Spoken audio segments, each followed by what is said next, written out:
Ríšo, máš za sebou první dny v Českých Budějovicích, jak je hodnotíš? Prvé dni sú vždy také náročnejšie z pohľadu toho, že musím spoznať klub, musím spoznať spoluhráčov, trénerov, tak sa tuto rozkúkávam teraz, ale zatiaľ je všetko v poriadku. Jak se seběhl tvůj přestup k nám do Jižních Čech? Dostal som informácií od agentu, že uvidíme, jak dopadne váš posledný zápas v Boleslavi, ten nedopadl podľa predstav, takže sem prišiel tréneri ma chceli ma vidieť na ihrisku, v akom som stave a nakoniec to všetko klaplo a ja som za to veľmi rád. Co zatím říkáš na kluky, respektive na tu partu, kterou si měl možnost během těch pár dní poznat?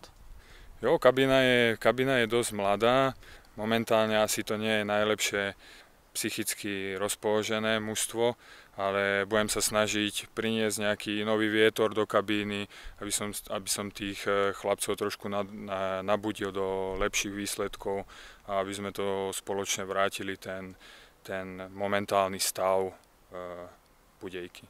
Jak by se s fanouškům popsal, jaký typ obránce jsi? V krátkosti agresívny, súbojový, dobrá hlava a hlavne organizácia hry. Se Slovanem si každý rok bojoval o titul, teď tě čekají opačné starosti, je to pro tebe nová výzva? Tak samozrejme, ja som vedel, do čoho prichádzam. Nebol som v najľahšej situácii, keďže som bol po zranení a veľa som toho neodohral. Takže berem Budějovice teraz ako novú výzvu a ja dúfam, že to bude úspešné. Bratislava je krásné město, stejně tak i Budějovice. Měl si možnost už nakouknout po městě? Býval som vedľa parku Stromovka, tak tam som bol na krátkej prechádzke, ale všetky tieto veci idú bokom momentálne a chcem sa sústrediť na tréningy, aby som pochopil tie nové veci od trénerov, čo odo mňa budú požadovať a rozkúkať sa po meste potom bude čas. V neděli hrajeme z Plzní, co od utkání očekáváš?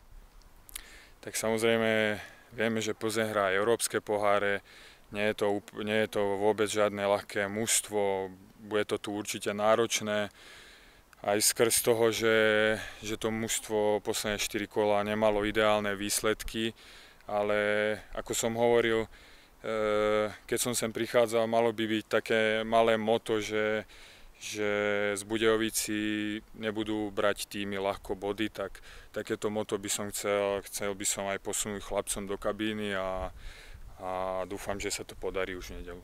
Děkuju moc, ať se daří. Ďakujem.